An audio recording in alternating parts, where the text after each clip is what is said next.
Hi, welcome to my channel, Reader Woman. My name's Judy, and let's talk 10 things you should know about women writers in 1810s England. Number one, in the 1800s, England, this is at the beginning of the century, 60% of men and 40% of women were literate. So, what does it mean? Well, I think it means a couple of things. First off, women authors had to have come from a higher status income producing family than just being a working class woman. Chances were, if you were a working class woman, you did not know how to read. So their families either had to teach them at home by either mother or father. They had to pay for a governess or tutor, or they had to send their daughters to school for education, which wasn't that common at that time. But there was no public schools in the sense that we know today, any kind of mandatory schooling or anything like that, even for boys. But obviously more men knew how to read and write than women at the time. The other thing that I wanted to mention about this is it's just not just the income, but also the reading public. So while only 40% of the women could read, 60% of men could. So they had to have been a large portion of the reading public, and at a time when women were in ascendancy during the first 2 decades. So I find that interesting too. So men were reading these novels as well as women, I would think. Number 2, between 1800 and 1809, women authors accounted for 51% of the novels published. So there was a total of 629 novels overall that were published in the decade. So women authored works added up to 320 novels, where in comparison male titles accounted for 220, and then there are 119 gender unknown titles. We can only go by what we know. Number 3, between 1810 to 1819, women authors accounted for 52% of the total novels published. So basically, just about the same, if not a little bit more. There was a total of 662 novels published in the decade, with women authored works equaling 344, male authors 191, and 127 gender unknown titles. Then between 1820 to 1829, women authors accounted for 33% of the total novels published. Wow, that's like nearly 20%. Total of 824 novels were published in that decade, with women authored works totaling 273 in comparison to 419 by men and 132 gender unknown titles. So basically, male authors accounted for 51% of the total, and gender unknown was 16%. So we come to number 5. The 2 decades of 1800 to 1819 were a time of female ascendancy in the publishing of novels. Many women writers published openly under their own name, although it was not unusual for authors of both sexes to publish their first edition anonymously and then use their real name in subsequent editions.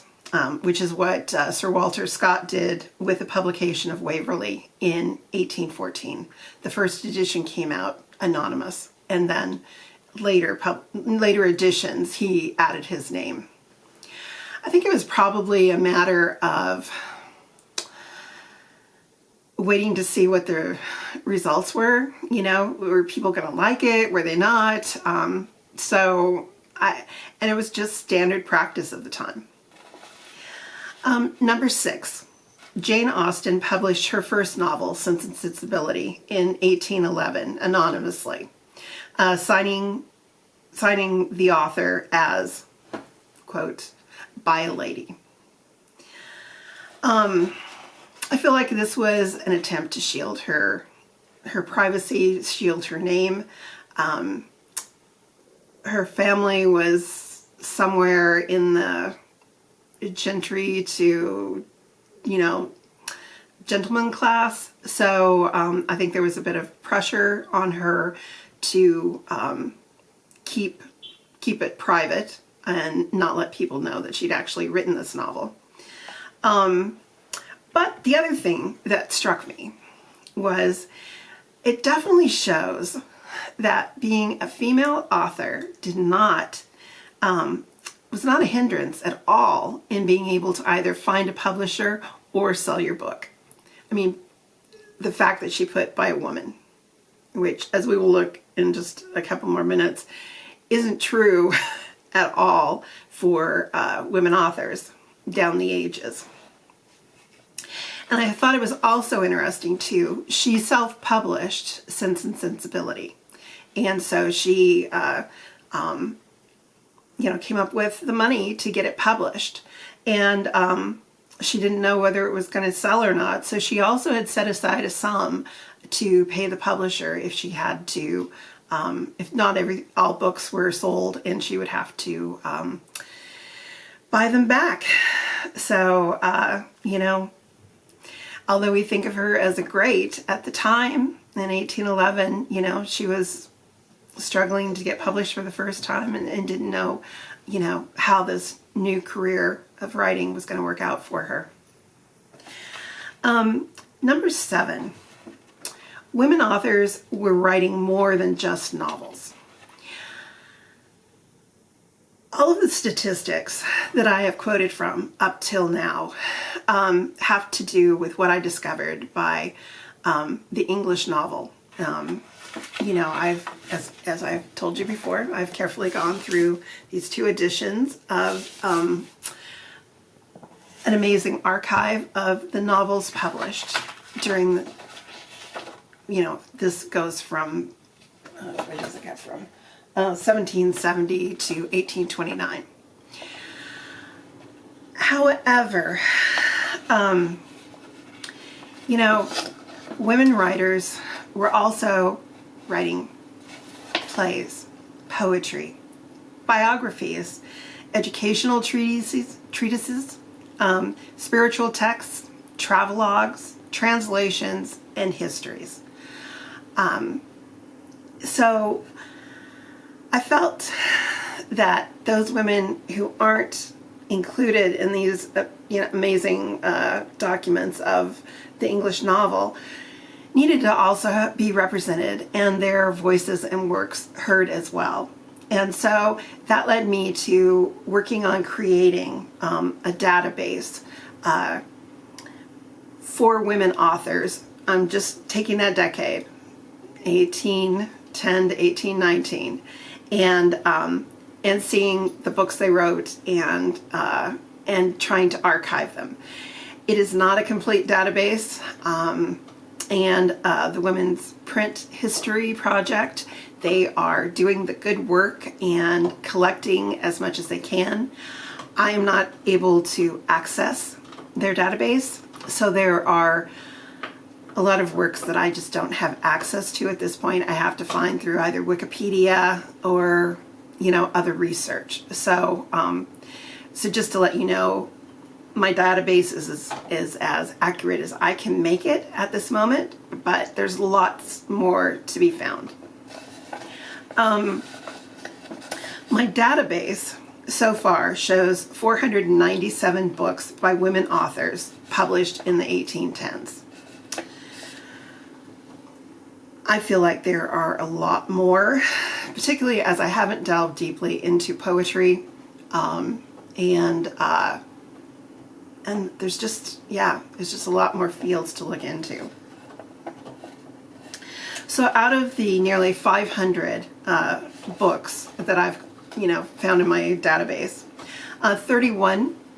only 31 books were self-published, but there's 12 unknown. So, and it could be a higher number than that, but right now that's what I have, is 12 that are unknown. And it's quite interesting how, Wikipedia is also a very great resource for me at this point, because quite often they'll have books listed that are not at another, website.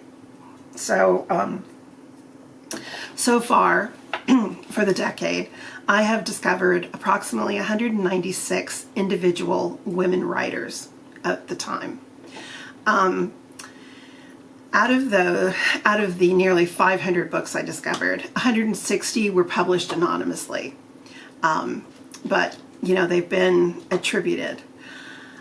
So this goes with things that have been attributed, not for the gender unknowns, which still lie in question mark in the English novel. So just to be clear.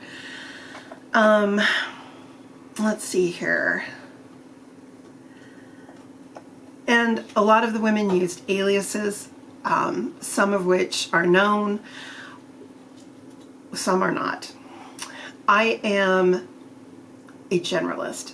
I am researching, but I am not a scholar of the time. And I've never had access to any, original works and materials. So my research is limited, but I still feel there's value in what I'm discovering.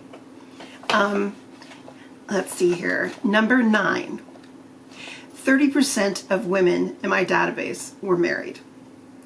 For whatever reason, I wanted to find out who were married and who was single. So of the nearly 200 authors, discrete authors that I have discovered on my database, 32 were married, 32 were single, and 58 were married. So there's 96 authors whom I just don't know what their status was. But I thought that was kind of interesting. Number 10, women authors lost their ascendancy in the publishing world after the 1810s. The author Robert Morrison, in his book The Regency Years, postulates that it is the publication of Waverley in 1814 that changed the direction of the novel into more of an adventure story targeted towards the male audience. It could be true. I know I don't have the figures in front of me, but my database definitely showed after 1814 the amount of books by women went down. So primarily the majority of the books that were published were before, they were like from 1810 to 1814. So those 5 years is when a larger percentage of the books were published. My personal question too, which I do not have any documentation for, but I just question it historically. You had the end of the Napoleonic Wars, which went from 1803 to 1815. So you had veterans, war veterans, coming home. They didn't come home to a nice service that was going to be, social services to help them with, making a living, supporting their families, and dealing with whatever health hardship that they've come back home with. So I think as well as a reading public wanting to explore more of the novels and have more of it being male-centric, I also think too that they were also interested in trying to make money and support themselves, and if they could do it through their pen, they were probably turning to that as well. You know, and the other thing, which I haven't gotten into too far, is the fact that publishing, which was 90% of 90% was done in London, at least 90%, if not 95. But starting in 1820, Scotland became more of a hub, not a huge hub. I mean, the majority of books were still published in London, but more was being published in Edinburgh, and so I wondered too, you know, war veterans giving, you know, if that had something to do with it as well. I don't know. What we do know is that by 1846, when the Bronte sisters, Charlotte, Emily, and Anne, went to publish their first novels, in order to find a publisher, they had to use male pseudonyms, which, while women were publishing anonymously, they weren't having to assume a male name to do it. So that is my introduction, and I just wanted to kind of give you a bit of an idea of where these women authors that I'm going to be talking about in this series came from. They're, you know, kind of just a general idea. And then we're going to be starting with Joanna Baillie, who is a Scottish poet, but primarily known as a playwright. So we will be talking about her very shortly. Take care, keep reading, and if you know who Joanna Baillie is, please let me know. I hope her fame is more than I think it is outside of Scotland. All right, take care, keep reading. Thanks. Bye.